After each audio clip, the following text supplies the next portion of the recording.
Salmo de número 92, nós vamos ler do versículo 12 ao versículo 15. Abra o teu coração, porque Deus vai falar contigo nesta noite. Os justos florescerão como a palmeira. Eu vou repetir: os justos florescerão como a palmeira, crescerão como o cedro do Líbano. Plantados na casa do Senhor, florescerão nos átrios do nosso Deus. Mesmo na velhice darão fruto, permanecerão viçosos e verdejantes, para proclamar que o Senhor é justo. Ele é a minha rocha, nele não há injustiça. Diga glória a Deus. Irmãos, quando o salmista ele usa essa analogia de dizendo que nós devemos florescer como a palmeira, que nós devemos crescer como o cedro do Líbano, o salmista aqui ele faz essa comparação que aqueles que têm uma vida com Deus, aqueles que amam a Jesus, aliás, quem ama Jesus aí pode levantar a mão, diga comigo: eu te amo, Jesus. A Bíblia diz que aqueles que amam Jesus, eles devem ser como esta palmeira, como o cedro do Líbano.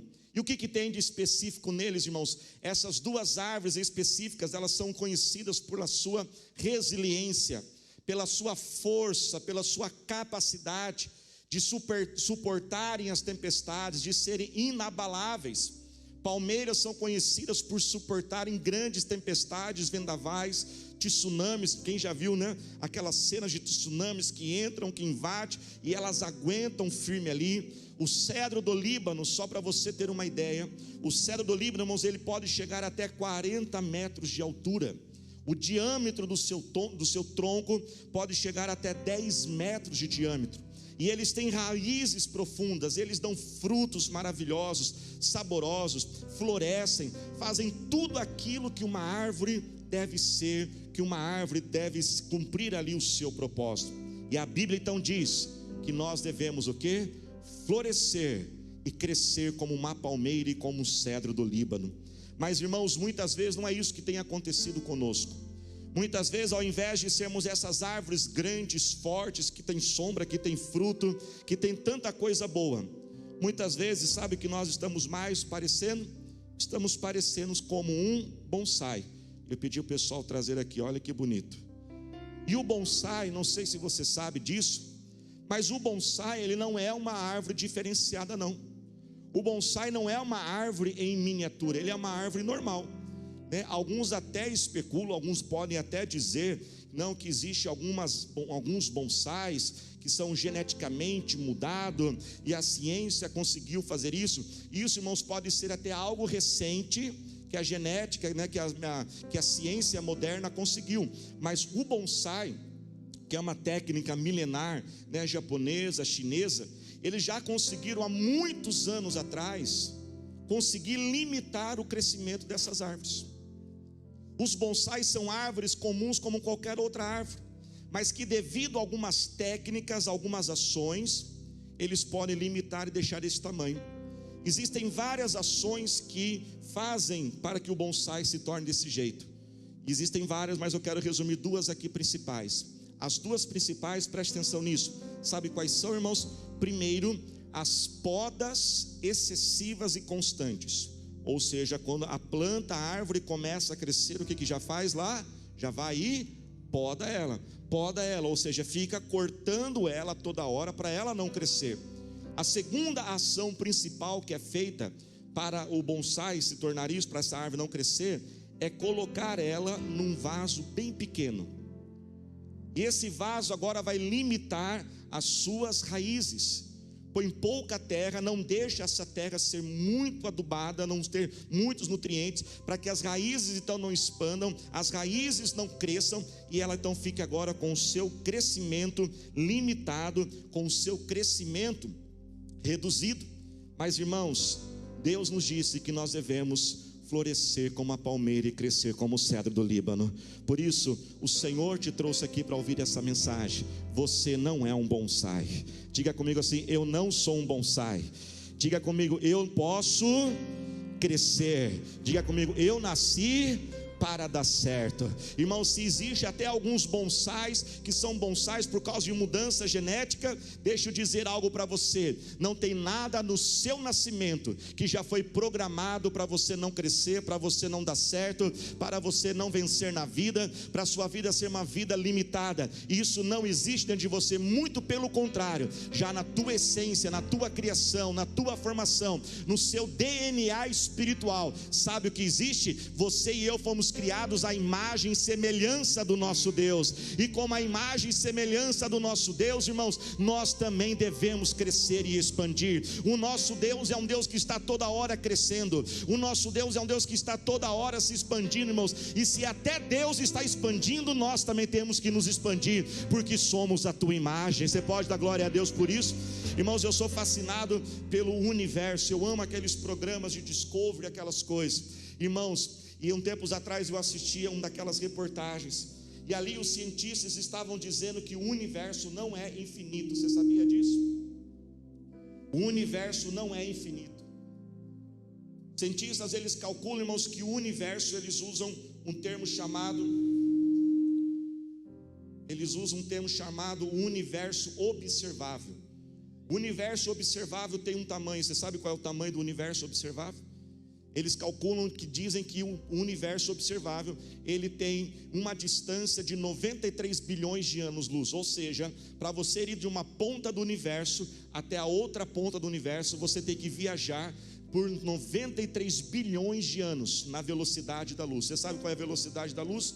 A velocidade da luz é de 300 milhões de metros por segundo. Ou seja, se você viajar a 300 milhões de metros por segundo, você vai levar 93 bilhões de anos. A nossa mente, as faculdades mentais não são nem capazes de compreender isso. E sabe o que esses cientistas, irmãos, têm chegado à conclusão? Que o universo, mesmo sendo desse tamanho, continua se expandindo.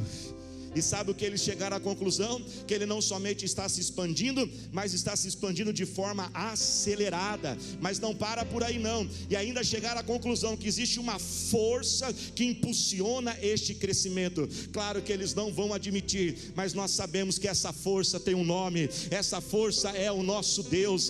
Preste atenção, irmãos, olha o que está acontecendo aqui. Deus, ele olha o universo que pertence a ele, que ele é capaz de chamar cada estrela pelo seu nome. Ele diz: eu vou crescer esse universo, eu vou crescer esse universo, eu vou expandir esse universo. E sabe, irmãos, a mesma essência de Deus está aí dentro de você. Eu vou repetir: a mesma essência de Deus está aí dentro de você.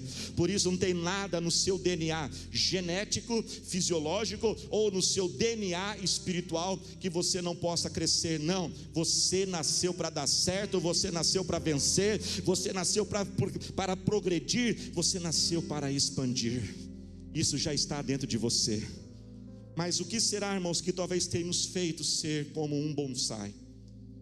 O bonsai pode ser muito bonito, como uma técnica, como talvez um hobby, como algo anti-estresse, para você ficar menos estressadinho, para você ficar mais calminho, tranquilo. Aliás, quem gosta de cuidar de planta aí, gente? Quem gosta de cuidar de planta?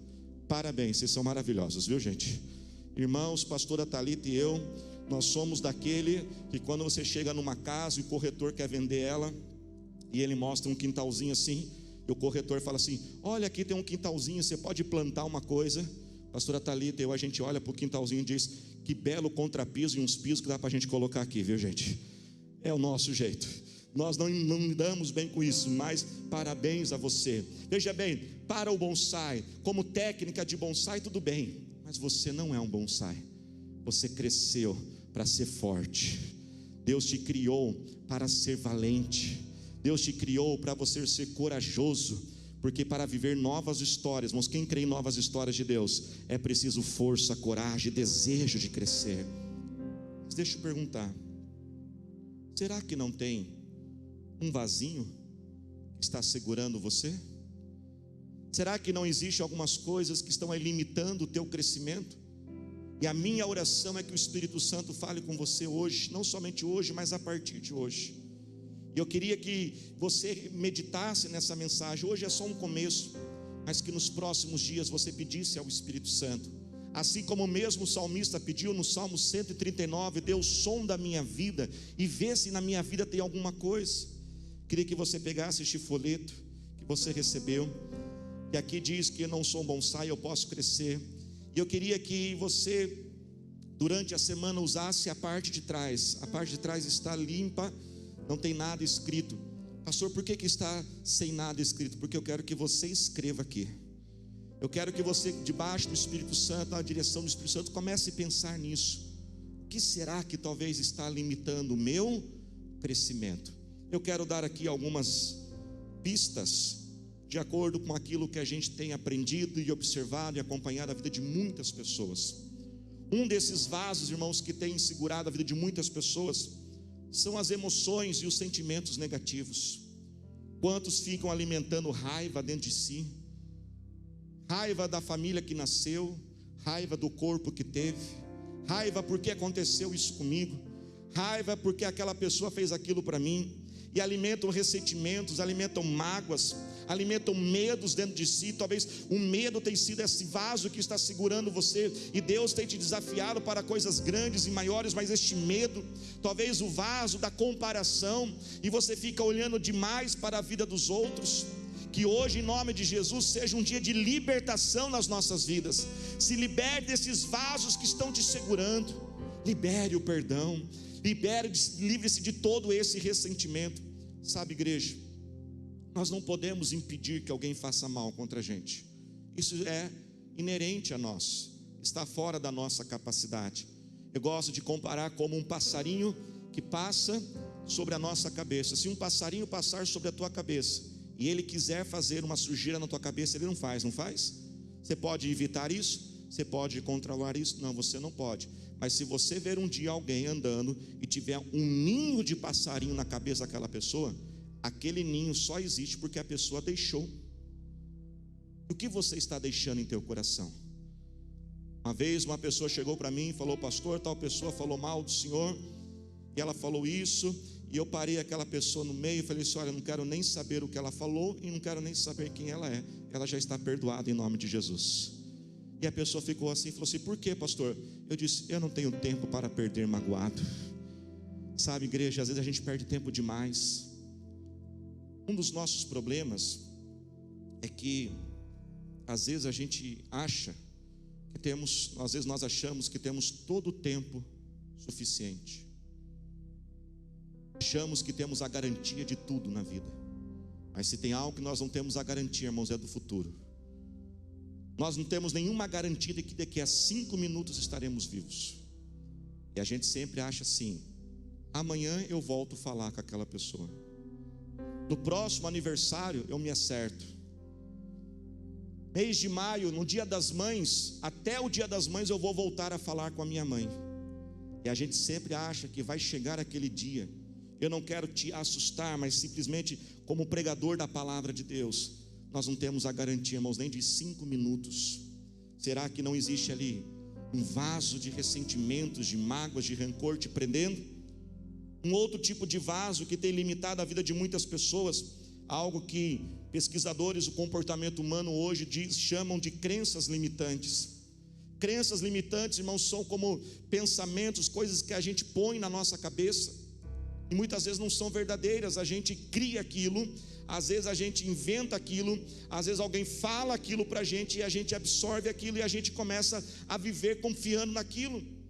Pensamentos e crenças que dizem: eu não sou bom nisso, isso não é para mim. Não dá para casal trabalhar junto, e homem, esposa, marido e mulher trabalhar junto, não dá, isso não é para mim. E eu começo a pensar nisso: dá certo para os outros, não dá certo para mim, eu não mereço isso, eu sou assim, esse é o meu jeito. Deixa eu dizer algo para você: Jesus pode dar um jeito no seu jeito, Ele dá um jeito em tudo. E há um ditado que diz que só tem uma coisa que não tem jeito. Qual é a única coisa que não tem jeito que o ditado diz? Só não tem jeito para a morte. Mas uma boa notícia eu te dou: até na morte Jesus deu um jeito. E Ele falou: eu sou a ressurreição e a vida, e aquele que crê em mim, ainda que esteja morto, pode voltar a viver novamente. Se algo morreu na tua vida, a tua esperança, a tua alegria, o teu casamento, hoje Ele pode ressuscitar e quebrar este vaso que está limitando você. Um outro vaso, irmãos, que limita a nossa vida é o nosso materialismo, um apego excessivo às coisas materiais, ao dinheiro. Veja bem, irmãos, não é errado a gente ter os recursos. Aliás, se você acha que dinheiro é problema, pode dar para a pessoa do seu lado aí, que ela vai ficar feliz da vida com você. Olha o sorrisão que ela fez, só de imaginar, viu? O problema, irmãos, não é o dinheiro, mas é o amor. O problema é a gente achar que só estaremos seguros na vida se tivermos aquele recurso. Nós não podemos colocar, irmãos, porque recursos financeiros nós podemos ter num dia e perder tudo depois. A nossa esperança tem que estar no nosso Deus. Ainda dentro desses valores que limita a nossa vida, irmãos, são baixos níveis de excelência. Diga comigo assim: baixos níveis de excelência. Irmãos, tem que ter dentro de nós um nível de excelência. Quando você faz as coisas bem feitas, faz as coisas corretas, não porque alguém está vendo, não porque alguém está mandando, não porque é obrigado, mas porque você tem dentro de você um nível de excelência com você mesmo. Você que mede você mesmo. Quem está entendendo, diga amém. Por exemplo, você não ser pessoa relaxada, ser uma pessoa pontual, ser um bom pagador, ser uma pessoa que tem um compromisso de sempre evoluir as suas habilidades. Tudo que você faz hoje, deixa eu te perguntar, há um ano atrás, você está fazendo do mesmo jeito? Será que hoje você é um pouco melhor do que você era um ano atrás? Irmãos, eu comemoro esse ano, daqui a alguns meses eu vou comemorar 20 anos que eu fui ordenado pastor. Eu fui consagrado pastor, 20 anos. E eu já pregava antes mesmo de ser consagrado pastor. Sabe, irmão, são quase 22, 23 anos pregando, e eu ainda estou estudando de como pregar melhor. Eu ainda estou lendo livros, eu ainda estou tentando técnicas, estou tentando formas diferentes de trazer a mensagem de Deus. Um compromisso, irmãos, de um caráter na nossa vida, sem ninguém ver, porque existe dentro de você. Essa semana aconteceu algo muito engraçado, interessante também ao mesmo tempo.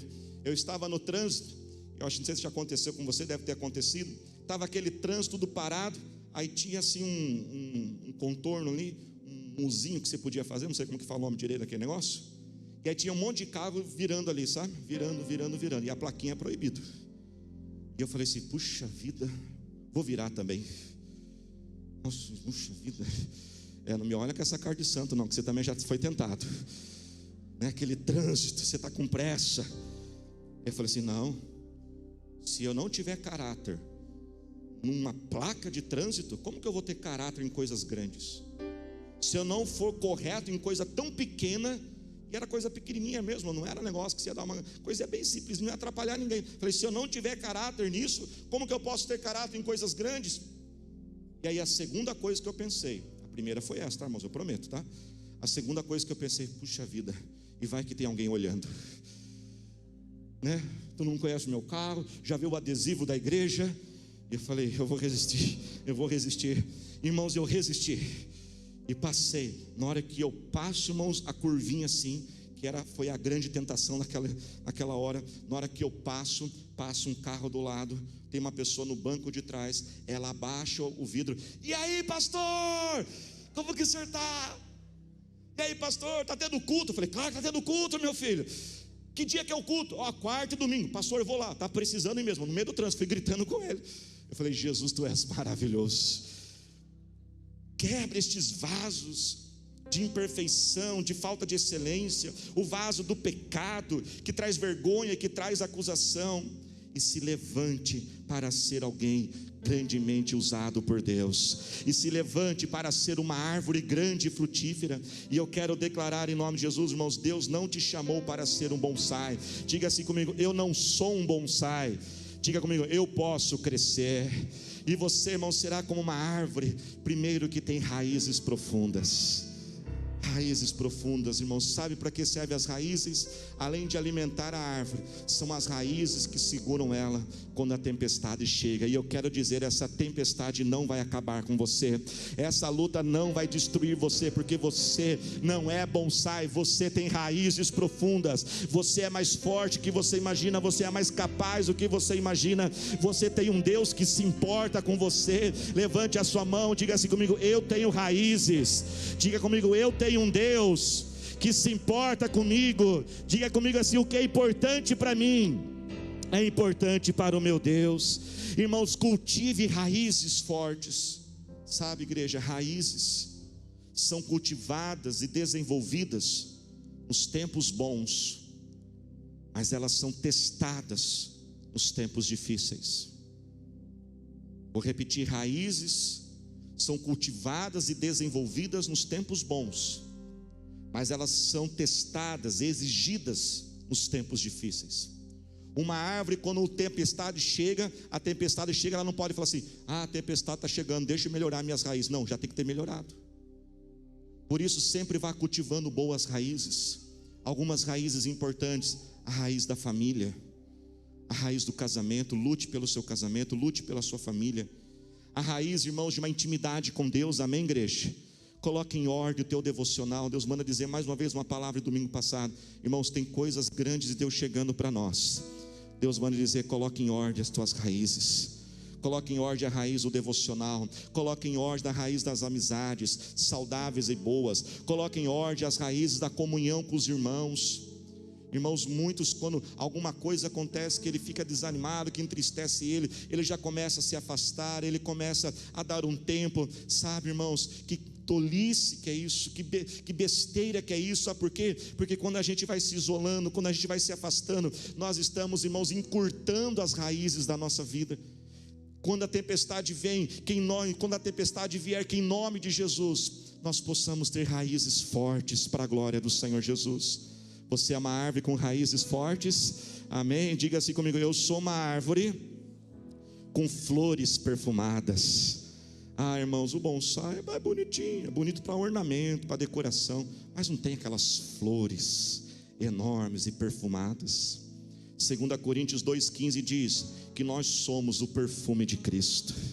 Nós somos o aroma de Jesus. Aonde a gente chega, tem que chegar Jesus. Aonde a gente chega, as pessoas devem ver Jesus em nós. Vamos levar Jesus para outras pessoas, amém, irmãos? Que sejamos pessoas que quando a gente chega num lugar, as pessoas fiquem felizes e tristes quando a gente sai. Não pode ser o contrário, tá bom, turminha? Não pode ser o contrário. Você não pode ser uma pessoa que quando você chega, todo mundo fica triste, e quando você vai embora, todo mundo fica feliz. Não, você tem que ter o perfume. Outra característica: se coloque de pé glorificando a Jesus. Eu quero declarar que você é uma árvore cheia de frutos. Eu vou repetir: você é uma árvore cheia de frutos. Salmos 1 verso 3 foi lido hoje. Você é uma árvore que tudo que fizer vai prosperar. Sabe que fruto significa? Resultados, conquistas. Significa, irmãos, a gente vencer. E em nome do Senhor Jesus vai dar resultados, sim. O teu esforço não será em vão. Mas deixa eu falar algo. Talvez os frutos estão na tua vida muito mais que você imagina. É que às vezes, irmãos, as lutas, o desânimo vêm e tapam os nossos olhos, cegam os nossos olhos. E nós temos que orar para Deus abrir os nossos olhos. Deixa eu compartilhar algo que há um tempo atrás, uma irmã da nossa igreja foi muito usada por Deus para abençoar a minha vida. E essa, irmãos, é uma das belezas da igreja. Todos nós servimos a Deus e somos usados para Deus abençoar uma vida do outro. Aquela irmã me procurou ao final do culto para orar pela filha dela. Muitos vão se identificar com essa filha. Ela dizia: pastor, a minha filha se cobra demais. Ela é muito perfeccionista e ela, quando falha, ela quando erra, ela fica muito mal. E eu tenho falado com ela, pastor, para ela pegar mais leve com ela, ter mais paciência, mas ela não me ouve, pastor. Será que ela não vai escutar o Senhor? E eu comecei a conversar com ela e dizer: querida, eu te entendo, porque eu também sou assim. Eu também me cobro demais, eu também exijo demais, e quando as coisas não saem como eu gostaria, e o meu temperamento é mais melancólico, perfeccionista, irmãos, os meus olhos são treinados para ver as coisas que não saem como deveriam ser. E eu comecei a conversar com ela e orar por ela. E ao final aquela mãe falou assim: pastor, obrigado por orar pela minha filha, mas eu quero também dizer algo para o senhor. Eu falei: o que foi? Eu também vou começar a orar pelo senhor. Eu falei: ora mesmo, que eu preciso. E ela falou algo que eu nunca vou esquecer. Nunca vou esquecer. Ela disse assim: pastor, sabe o que eu vou orar pelo senhor? Eu quero orar para que ao final de um dia como um domingo, por exemplo, irmãos, um domingo como esse de 4 cultos, todos saem felizes. E muitas vezes eu saía tão mal, porque eu não devia ter falado aquela palavra, aquilo não foi como eu gostaria. E ela me disse algo que eu nunca vou esquecer. Ela falou assim: pastor, eu quero que o senhor tenha o sentimento de missão cumprida. Eu nunca tinha escutado aquilo. Eu falei: repete, pastor, aquele sentimento que você fez e dizer: eu estou em paz comigo mesmo, eu estou alegre comigo. E sabe, irmãos, desde aquele dia eu comecei a orar para Deus. E eu falei: Deus, eu quero ter esse sentimento. Eu quero dormir feliz, porque eu fiz o que eu podia ser feito, e eu fiz o meu melhor, e eu estou em paz, eu estou tranquilo, porque missão cumprida. Pastor, mas as coisas não continuam às vezes acontecendo como o senhor não gostaria. E como acontece. E sabe, irmãos, como eu comecei a mudar o meu dia? Eu comecei, quando eu termino o meu dia, antes de dormir, eu começo a lembrar tudo aquilo que não deu certo. Aí eu falo assim: isso aqui dá para consertar, isso aqui dá para consertar, depois eu conserto. Aquilo que não dá para consertar, eu falo: Deus, agora está em tuas mãos, me ajuda. E eu creio que o Senhor pode consertar para mim. Mas depois eu termino, começo lembrando tudo que deu certo. Aquilo não deu certo, mas aquilo deu. Aquela pessoa não veio, mas aquela pessoa veio. Aquela palavra não foi bem colocada, mas aquela palavra tocou o coração das pessoas. Aquilo não aconteceu como eu gostaria, mas Deus se moveu ali com cura e libertação. E eu quero declarar que você também é uma árvore que dá frutos, que você vai ter também esse sentimento de missão cumprida, de uma pessoa que é frutífera, de uma pessoa que não é estéril, que não é uma pessoa inútil. Você é uma pessoa, você é uma árvore cheias de frutos. Você é uma árvore que tem uma sombra gostosa. Irmãos, que gostoso entrar debaixo de uma árvore que tem uma sombra gostosa, não é mesmo? Aquele calorzão. E olha, irmãos, que coisa interessante sobre sombras. O que a sombra precisa fazer para refrescar? Nada, não precisa fazer nada. Sabe, irmãos, às vezes a gente fica assim: mas eu não sei o que falar, eu não sei o que dizer, eu não sei o que fazer. Sabe, irmãos, muitas vezes só de você estar perto de alguém, você já está ajudando aquela pessoa. E vamos ser sinceros que tem hora que a gente quer falar com alguém, mas a gente não quer que a pessoa dê solução para nós. Já aconteceu com você? Você só quer desabafar. Aí você vai falar com a pessoa, ela já começa a dar um monte de tarefa para você. Tem hora que você quer só ser ouvido. Tem hora que você só precisa ser o quê? Uma sombra para alguém, um abrigo, como aquele abrigo para os passarinhos. Seja um abrigo, seja alguém que abriga as pessoas, sabe com quê? Com elogios. Como é bom a gente elogiar, como é bom a gente chegar no lugar e trazer alegria. E principal, irmãos, grandes árvores, elas não ficam escondidas, elas aparecem. E elas fazem ali aquela fotossíntese. Uma árvore como essa, um bonsai, pode ser bonito, mas ele fica escondido num canto e não pode purificar o ar. Mas você vai ser alguém que vai trazer um ar puro. Você vai ser alguém que vai ser visível. Eu quero declarar que hoje Deus está te colocando de destaque. Deus está te colocando em destaque. Deus está colocando você para aparecer. E não somente você se aparecer, mas parecer Jesus através de você. Levante as suas mãos, fale com o Senhor agora. Pai, nós oramos a Ti, Senhor. Pai, eu clamo o Teu nome agora, Senhor, e eu oro, Jesus. Pai, eu quero orar, Pai, por aqueles, ó Pai, que tiveram grandes perdas na sua vida, Senhor. Aqueles, ó Pai, que tiveram grandes podas, ó Pai. E depois daquela poda, Pai, essa vida nunca mais foi a mesma, Senhor. É um saudosismo, é uma prisão no passado, daquela pessoa que se foi, daquele emprego que se foi, daquela empresa que não deu certo, Senhor, aquele namoro que foi desfeito, Senhor. Pai, eu quero orar agora e declarar a unção da cura, Senhor, nos nossos corações agora, em nome de Jesus. Pai, eu quero orar agora por libertação. Comece a repreender agora. Se você identificou um vaso aí que está te segurando, repreenda ele agora. Pai, eu repreendo todo medo agora, vai saindo em nome do Senhor Jesus. Toda insegurança, Senhor, toda timidez paralisante, Senhor. Pai, esta vida, ó Pai, que tem este vaso do materialismo, ela não consegue ter paz, sempre preocupada com dinheiro, sempre preocupada com os bens. Pai, eu oro por esta vida, Senhor, ó Pai, que foi ferida, decepcionada, ó Deus, ó Pai, foi traída, que haja cura, que haja perdão agora, Senhor. Pai, eu quero profetizar o crescimento, que essa vida cresça, que essa vida, ó Pai, prospere, Deus. Em nome do Senhor Jesus, eu declaro, ó Pai, que ela é uma árvore grande, Senhor, que ela é uma árvore formosa, Senhor. Oh Deus, ó Pai, eu profetizo agora, libere esta bênção sobre a tua igreja, que esta pessoa, Pai, venha ter destaque, que ela venha ser reconhecida, que ela venha ser valorizada agora, Senhor, em nome do Senhor Jesus, que as pessoas possam ver Cristo na vida dela. Pai, eu oro e declaro agora, que Jesus transforme essa vida, faça algo tudo novo, Senhor. Oh Pai, que essa vida decida por Jesus agora. Assim nós oramos, ó Pai, em nome do teu Filho Jesus, amém. Diga glória a Deus. Diga comigo: eu não sou um bonsai. Diga comigo: eu nasci para crescer. Diga: eu nasci para vencer.